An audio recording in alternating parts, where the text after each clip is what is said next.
गांव के वस्त में एक कदीम कुआं था जिसे खुदा का कुआं कहते थे। यह कुआं सदियों पुराना था और इसकी दीवारें पत्थरों से बनी हुई थी जिन पर अजीबोगरीब नक्श बने थे।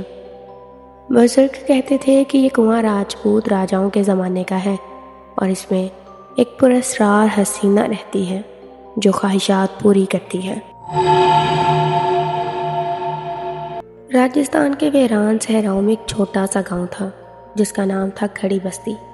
ये गांव थार सहरा के किनारे पर वाक़या था जहां दिन की तपती धूप और रात की ठंडी हवाएं लोगों को हमेशा याद दिलाती थी कि फितरत कितनी बेरहम है।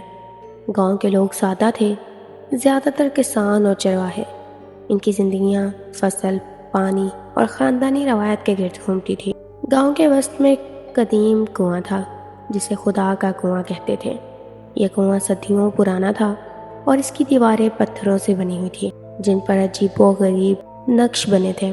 बुजुर्ग कहते थे कि यह कुआं राजपूत राजाओं के ज़माने का है और इसमें एक पुरस्रार हसीना रहती है जो ख्वाहिशात पूरी करती है, लेकिन कोई भी इसे इस्तेमाल नहीं करता था क्योंकि एक अफवाह थी कि जो भी इससे पानी निकालता है वो एक खौफनाक लानत का शिकार हो जाता था। गांव में एक किसान रहता था जिसका नाम रामलाल था। इसकी उम्र 40 साल थी। इसकी बीवी सीता और 2 बच्चे थे, बेटा राजू जो 15 साल का था और बेटी प्रिया जो 10 साल की थी। रामलाल की जिंदगी सख्त थी। इस साल खुश्क साली की वजह से फसल तबाह हो गई और खानदान भूख से मरने लगा। तब एक रात जब पूरा गांव सो रहा था, रामलाल कुएं के पास बैठा सोचने लगा, अगर ये कुआं वास्तव में इच्छाएं पूरी करता है तो क्यों ना एक बार कोशिश की जाए। रात में सिर्फ जंगली जानवरों की आवाज़ें हर तरफ फैली हुई थी। रामलाल ने कुएं में झांका। गहरे पानी में एक अजीब चमक थी। रामलाल ने पास पड़ी बाल्टी कुएं में डाली और फिर थोड़ी देर बाद पानी से भरी बाल्टी बाहर निकाली। जैसे ही पानी की पहली बूंद इसके हाथ पर गिरी, एक आवाज़ गूंजी, क्या चाहते हो ए इंसान। ये आवाज़ कुएं से आ रही थी लेकिन कोई नजर नहीं आ रहा था। रामलाल डर गया। पहले सोचा भाग जाए, लेकिन फिर बीवी और बच्चों का सोचकर वो डरने के बावजूद वहीं रुक गया। मुझे अमीर बनना है, मेरा परिवार भूखा न मरे। आवाज हंसी। तुम्हारी ख्वाहिश पूरी होगी, लेकिन याद रखो हर चीज की एक कीमत होती है। रामलाल ने इतना सुना, फिर घर लौट आया और अगली सुबह सब कुछ बदल गया। इसके खेत में अचानक ना जाने कहां से पानी आ गया और फसल खिल उठी। गांव वाले हैरान थे। रामलाल अमीर हो गया, इसने नई जायदाद खरीदी और खानदान खुशहाल हो गया। लेकिन रामलाल के साथ बहुत कुछ बदलने लगा। वो रातों का अजीब ख्वाब देखने लगा। एक औरत की शक्ल जिसका चेहरा साए में छुपा हुआ होता था और वो इसे बुलाती थी। कुछ दिनों बाद गांव में अजीब वाक़यात होने लगे। पहले तो छोटी छोटी बातें, रात को कोई अनजान आवाज़, घरों में चीज़ों का खुद ब खुद हरकत करना। फिर एक रात रामलाल का बेटा राजू गुम हो गया। वो खेलते खेलते कुएं के पास गया था और फिर वापस नहीं आया। गांव वालों ने बहुत ढूंढा लेकिन कोई निशान नहीं मिला। रामलाल को याद आया कि कुएं की आवाज़ ने कीमत की बात की थी। तो क्या ये कीमत है? इसने नहायत दुख से सोचा। सीता रो रो कर पागल हो रही थी।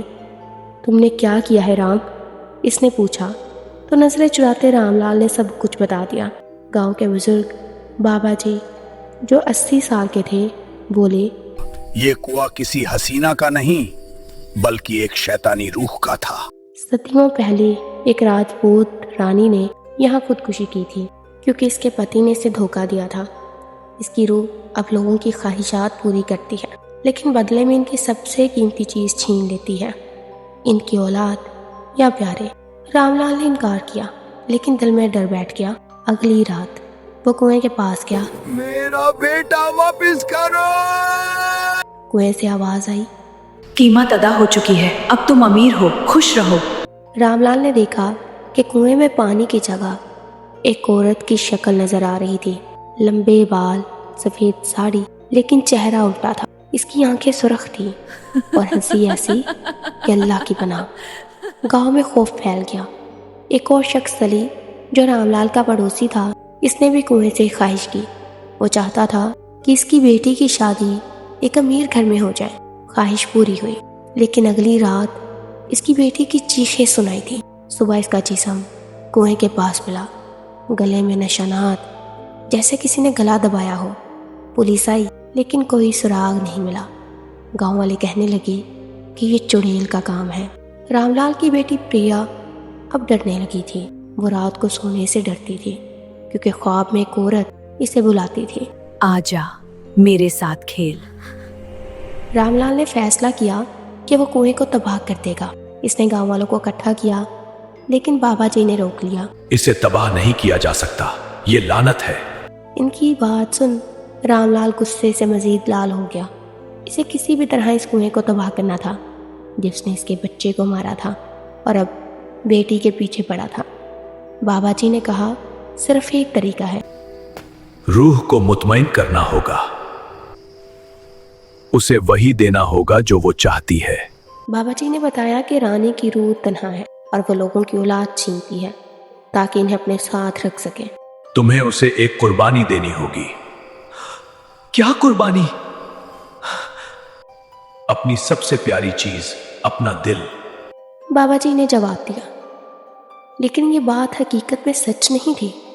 असल में रूह को एक जिंदा शख्स की ज़रूरत थी जो अपनी मर्जी से कुएं में जाए। रात हुई और दूसरी तरफ गांव में तूफान आ गया। बिजली की चमक में कुएं से अजीब आवाज़ें आने लगी।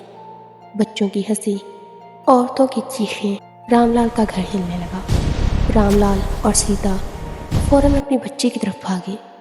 सीता ने देखा कि प्रिया की आंखें सफ़ेद हो गई हैं और वह घर से बाहर कुएं की तरफ चलने लगी। नहीं! सीता चीखी। रामलाल ने प्रिया को पकड़ा लेकिन एक अनजानी ताकत ने इसे दूर फेंक दिया। गांव के लोग जमा होने लगे। अली का भाई अहमद, जो एक मौलवी था, ने दुआ पढ़नी शुरू कर दी। लेकिन रूह गुस्से में आ गई। कुएं से काला धुआं निकला जो एक औरत की शक्ल में तब्दील हो गया। इसका चेहरा अब नजर आ रहा था। जली हुई जिल्द, दांत नुकीले और आंखें खाली। तुम सब मेरे हो! उसने चीख कर कहा। गांव वाले भागने लगे लेकिन कुछ लोग गिर गए जैसे इनकी रूह खा ली गई हो। रामलाल ने देखा कि रूह प्रिया की तरफ बढ़ रही थी। वो रोते हुए चीखा,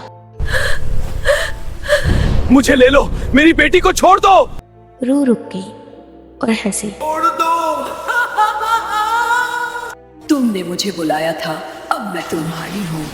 रामलाल ने कुएं में छलांग लगा दी। जैसे ही वो पानी में गिरा, एक जबरदस्त रोशनी हुई। रूह चीखी और कुएं में घुल गई। सुबह हुई। गांव सुकून में था। गांव वालों को रामलाल का जिस्म मिला, मुर्दा। लेकिन रामलाल के चेहरे पर सुकून था। राजू वापस मिल गया। अली की बेटी की रूह को भी सुकून मिला। गांव वालों ने कुएं को बंद कर दिया और इस पर अल्लाह का घर बना दिया। लेकिन रातों को कभी कभार एक आवाज़ सुनाई देती है, क्या चाहते हो ये इंसान? और लोग जानते हैं कि लानत ख़त्म नहीं हुई, सिर्फ सो रही है।